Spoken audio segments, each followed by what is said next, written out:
Apples. There are lots of different types of apples. When you think of an apple, maybe it's a Honeycrisp, maybe it's a Macintosh, maybe it's a Royal Gala. It isn't a delicious because they're too chalky, but there are lots of different types of apples that are all apples. Budgeting. There are lots of different names and types of something that would fit under this broad category of budgeting. There's no right way. There are lots of different ways. And today we're going to talk about a whole bunch of the different ways of budgeting. Our guest is Alanna Abramsky. She is a financial coach and founder of Broad Money, and she joins us now to talk about some of them. I am not, Alanna, going to make you pick a favorite. Welcome. I could tell you my favorite. Thank you Oh, so much for having me, Bruce. okay, you have to tell me your favorite at the end because I want to validate all of them. Yeah. Before we get there, what is the quick overview that you would outline to identify how personal finance became a passion for you? Oh, goodness. Where do I start? I know it's been a Yeah, while. it is so hard. I think for me, to be honest, like when I was 18, my mom took me when I was 18, she took me to the bank and she opened up a TFSA and an RRSP for me. And I had no idea what any of this was back in the day. Mm. And I think after kind of monitoring, and she put me all into index funds, like through the TD index funds back in the day. And within Yeah. that first year, I had made like an extra $800. And something like sparked in me where I was like, wait, you can make money, but not actually like work that hard to make money. And then this whole like world of personal finance just like really started opening up. And then I just got hooked. Oh And my here I God. am today teaching others how to manage their finances. Thanks, Mom. Yeah, Well, thank you, Mom. one of the core skills, and maybe I won't use budgeting to talk about the skill itself, but it's an ability to manage cash flow. So money's coming in, money's going out. Some people use budgeting, some people do that without any sort of budgeting. But let's talk about what you would call the traditional budget. I'm curious to what you would define as being the traditional budget.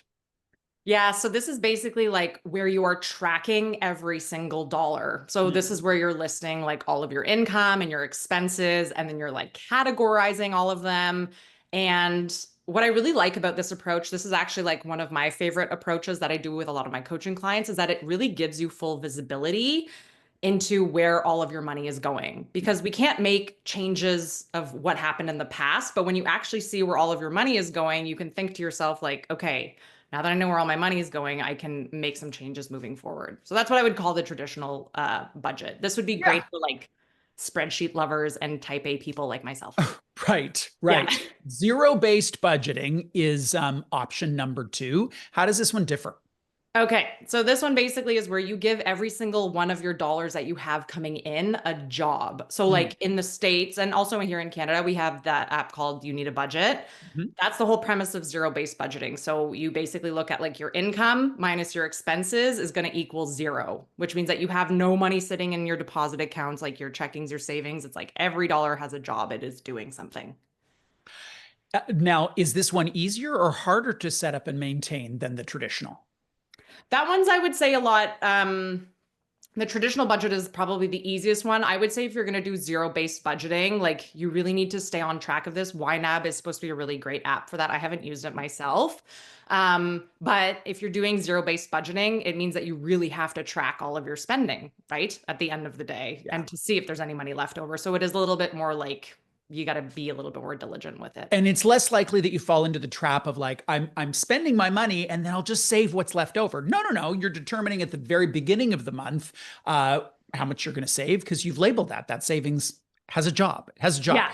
Number three is the 50, 30, 20. This just feels and sounds a little simpler than the two you've mentioned already.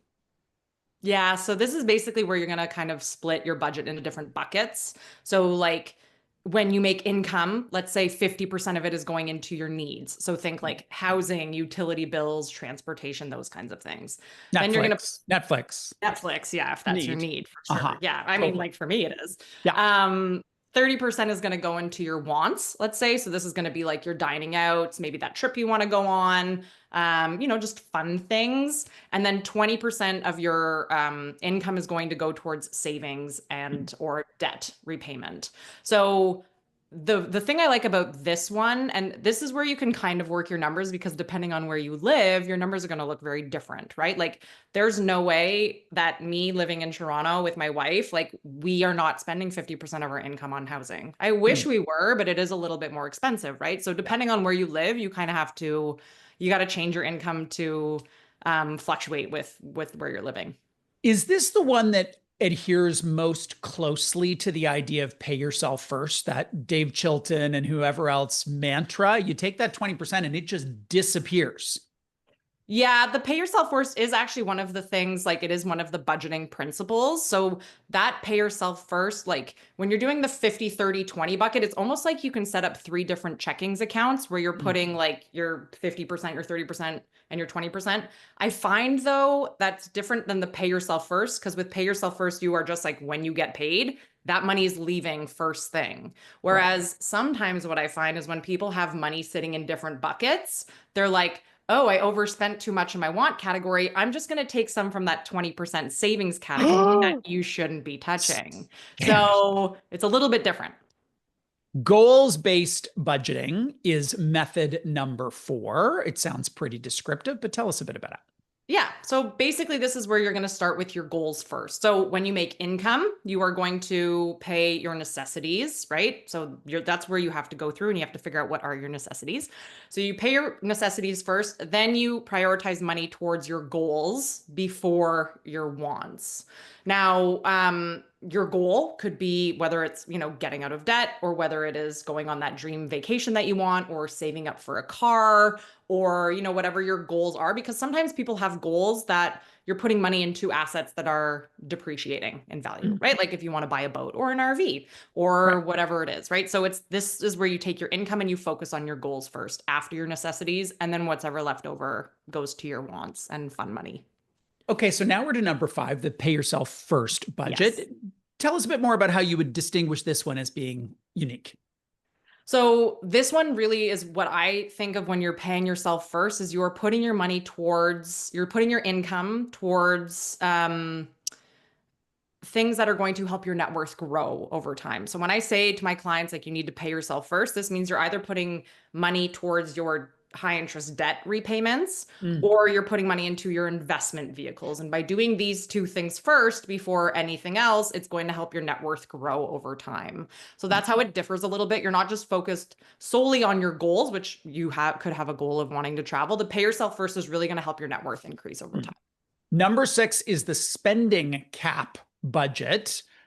It sounds like you're limiting spending on particular things. Yes. Yeah, exactly. So you just basically give yourself a cap of how much you want to spend. So let's say, for example, you love dining out and you live in Toronto and you're like, I'm going to give myself a cap of $500 a month in dining out.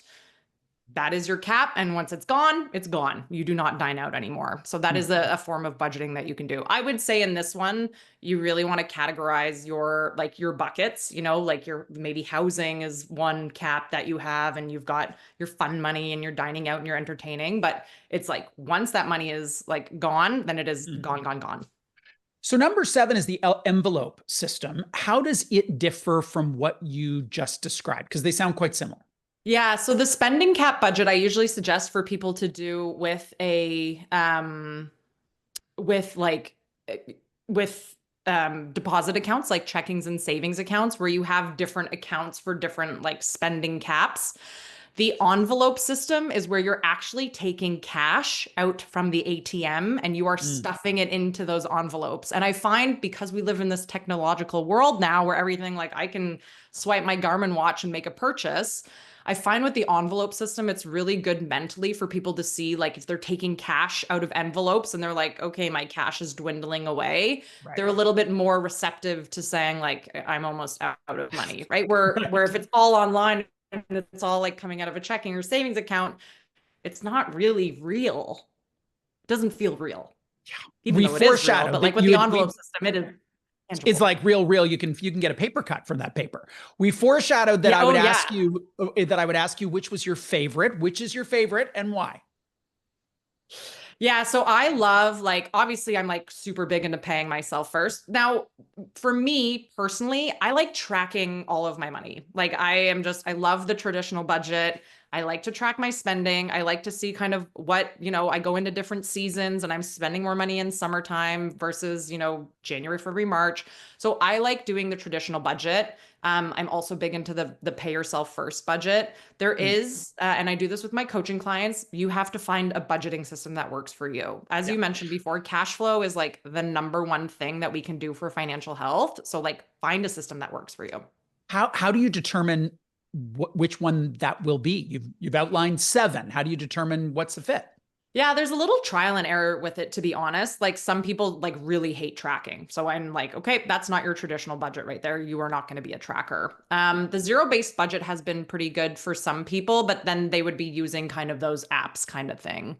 Mm. It really depends on like if you are somebody who likes to, see, you like to have things in your hand, you like the tangibility of things, and I would go like try the envelope system. The goal-based budget is kind of for people who are really motivated to achieve those goals, I would suggest that one. So everybody is so different. I think it is like a little bit of trial and error in what works for you. People, of course, think that I'm a budgeting aficionado. And while I do have a method, it doesn't fit with any of the 7 that you've talked about. It's called sustainable spending, analyze, brainstorm, change. So you do the analysis once a year, once every couple of years. You brainstorm 2 or 3 big changes that you're going to make, and then you commit to the change. I have never tracked anything. I'm just so Amazing. not that person. Isn't that Yeah. surprising? Are you surprised by that? I mean, I guess, yeah. Yeah. Not everybody has to track things, right? Some people are just really, I think the tracking for a lot of people comes down to like, what are your habits like? So if you're not a big spender already, you probably don't need to be tracking Yeah. your money if you have enough income coming in to cover your expenses. But it's for those people who are like, I don't know where my money goes every single Yeah. month. I always suggest like start tracking for 3 months just to kind of get those habits going. Like, where's your money going? Just it's an eye-opening experience. But Yeah. And the yeah. through line through all of them really seems to be operating with a level of intentionality about your money, Yeah, like just 100%. focusing on it, being aware. Really helpful stuff. Alanna, thank you so much for joining us today. Thanks for having me. It's been great. Alanna Abramsky is a financial coach. She is founder of Broad Money, and she was here to outline 7, you count them, 7 different ways that you can budget or Apple. I don't know, apples.